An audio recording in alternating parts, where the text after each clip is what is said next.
আয় আয় চাঁদ মামা টিপ দিয়ে যা, চাঁদের কপালে চাঁদ টিপ দিয়ে যা। ধান ভাঙলে গুঁড়ো দেব, মাছ কাটলে মুড়ো দেব, কালা গায়ের দুধ দেব, দুধ খাওয়ার বাটি দেব, চাঁদের কপালে চাঁদ টিপ দিয়ে যা। শোনেন নাই জীবনে? জীবনে আপত্তিকর মনে হয়েছে? হয় নাই? হয়তো আপনারাও বলেছেন, অথবা আপনারা না বললেও বাসার মহিলারা বলেছে বাচ্চাকে ঘুম পাড়ানোর জন্য, বা নিজেদের গলা না থাকলে ইউটিউব ছেড়ে হয়তো শুনিয়েছেন।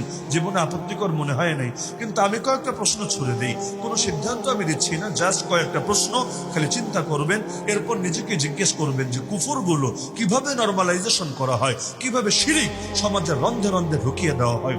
একবার নিজের বিবেককে শুরু থেকে প্রশ্ন করতে শুরু করেন। আয় আয় চাঁদ মামা, চাঁদরে মামা ডাকলো কেন? মা ডাকে কারা, মামা ডাকে কারা? দেবীরে ডাকে মা, আর দেবীর ভাই ধরে দেবতাকে, চন্দ্র দেবতা নাম শোনেন না জীবনে? চন্দ্র দেবতাকে ডাকছে মামা, কারণ সে হলো দেবীর ভাই। তা আয় আয় চাঁদ মামা, তাহলে মামাটা ডাকা হচ্ছে, তার মানে এটার পেছনে দেবতা আর দেবীর একটা আকীদা জড়িয়ে আছে। আচ্ছা, চাঁদের আয় আয় চাঁদ মামা টিপ দিয়ে যান কেন? টিপ দিলে কি হবে? এত কিছু থাকলে টিপ কেন? অন্য কিছু না, টিপ দিয়ে যা। টিপ দিলে কি হবে? তার মানে এটা আয়না টিপ দিয়ে, জানেন না আপনারা একজন আর একজনকে আশীর্বাদ দেয় কিনা টিপ দিয়ে?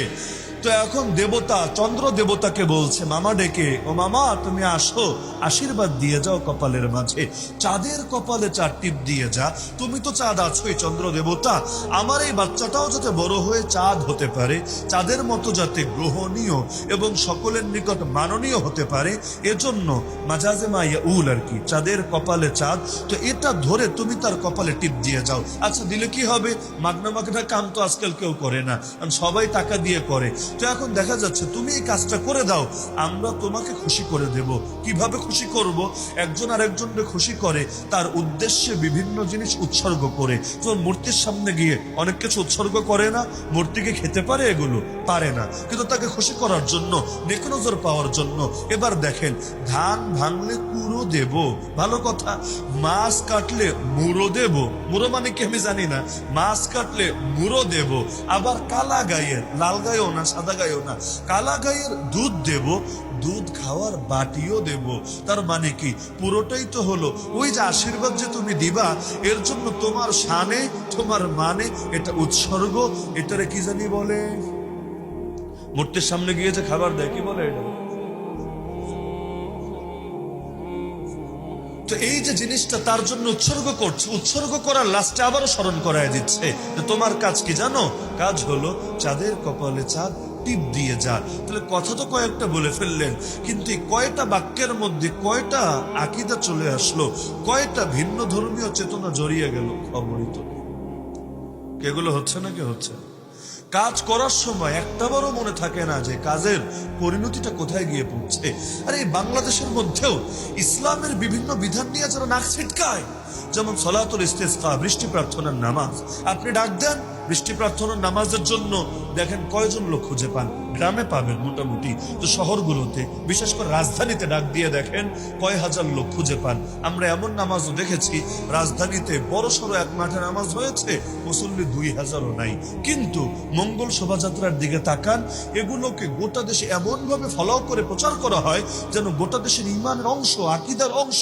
আরে কোরবানির দিন আসলে গরু জবাই না করলে অথবা অন্য পশু জবাই না করলে আমাদের যেমন কোরবানি পরিপূর্ণতা পায় না, পহেলা বৈশাখ আসলে পান্তা ইলিশ না খেলে ওদেরও কেমন জানি আকীদাটা পরিপূর্ণ হয় না। আবার আমরা মাহফিলে বক্তারা দাওয়াত দিল তাকে যেমন রিসিভ করার জন্য আগে যাই, অথবা রমজানে চাঁদ উঠলেও আমরা আগে আগে সকলে মিলে চাঁদ দেখতে যাই। চাঁদ দেখার পরে দোয়াও আছে, আল্লাহুম্মা হিল্লাহু আলাইনা বিল ইয়ুমনি ওয়াল ঈমান ওয়াস সালামাতি ওয়াল ইসলাম রাব্বি ওয়া রাব্বুকাল্লাহ। একজন আরেকজনকে শুভেচ্ছা জানাই। এরাও সকলে মিলে হুতুম পেঁচা নিয়ে রাস্তায় নেমে পড়ে, এসো হে বৈশাখ এসো এসো। আরে বৈশাখকে রিসিভ করে নিয়ে আসার জন্য সকলে মিছিলে বের হয়েছে।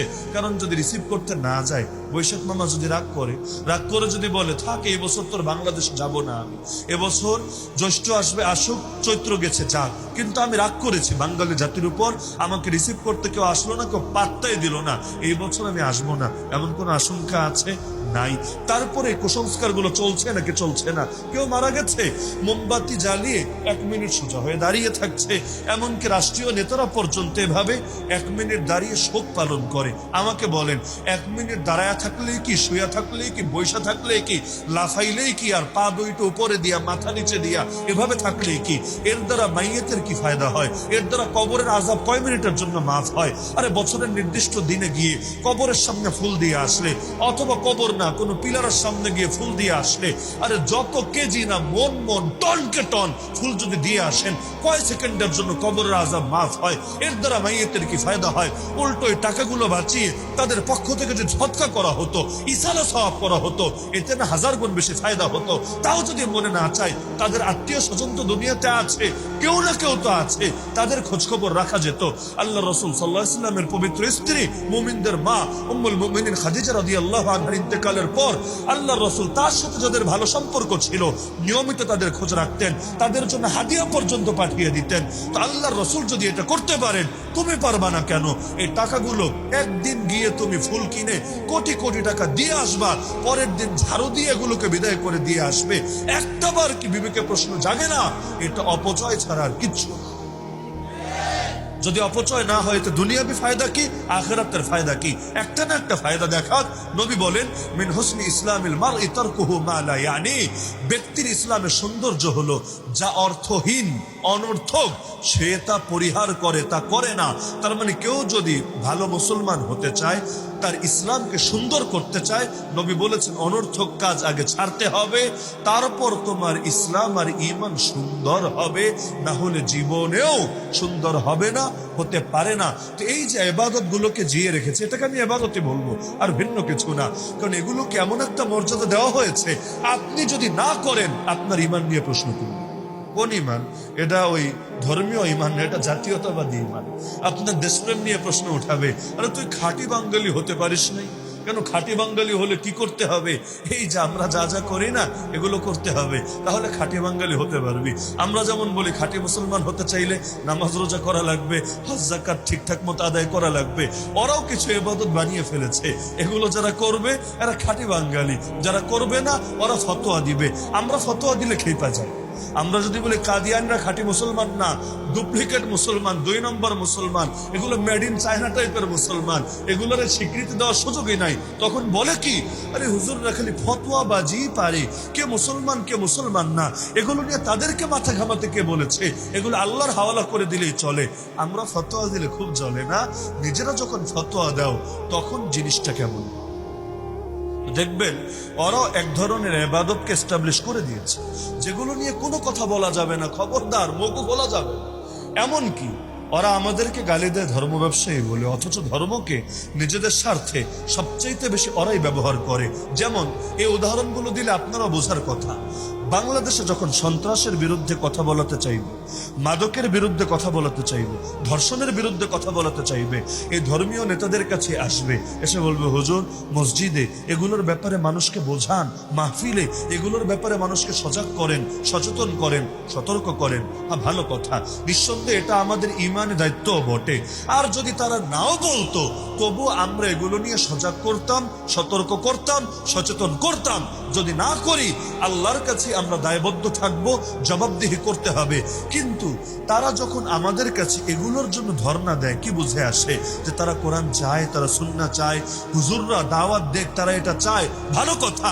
কিন্তু এই হুজুররাই যখন অন্যান্য বিষয়গুলো নিয়ে কথা বলতে চায়, জিহাদের ব্যাপারে, ইসলামী বিচার আচার ব্যাপারে, আইন কানুনের ব্যাপারে, ইসলাম প্রতিষ্ঠার ব্যাপারে, এমনকি শুধু ধর্ষণ না, জিনারও বিপক্ষে, শুধু মাদক না, শুধু নিষিদ্ধ মাদক যেটা সেটা না, বরং লাইসেন্স প্রাপ্ত মাদকেরও বিরুদ্ধে। কারণ ইসলামে সব মাদকই হারাম, লাইসেন্স নিয়ে খেলেও হারাম, লাইসেন্স ছাড়া খেলেও হারাম, এয়ারপোর্টের ভিতরে খেলেও হারাম, মদের বারে ঢুকে খেলেও হারাম, আর চা বাগানের কোনায় লুকিয়ে লুকিয়ে খেলেও হারাম। একইভাবে জিনা, সেটা জোরাজোরি করে যদি করে, ধর্ষণ, সেটাও হারাম। পতিতালয় যদি খুলে দেয় কেউ আর সেখানে গিয়ে করে, তাও হারাম। হোটেলে যদি কল গার্লের ইন্তজাম করে দেয়, ওটাও হারাম।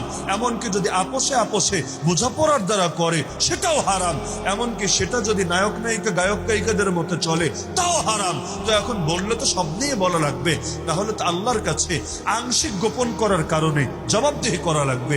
কিন্তু এগুলো নিয়ে বলতে চান তখন দেখবেন এরাই আপনার বিরুদ্ধে তেলে বেগুন জ্বলতে।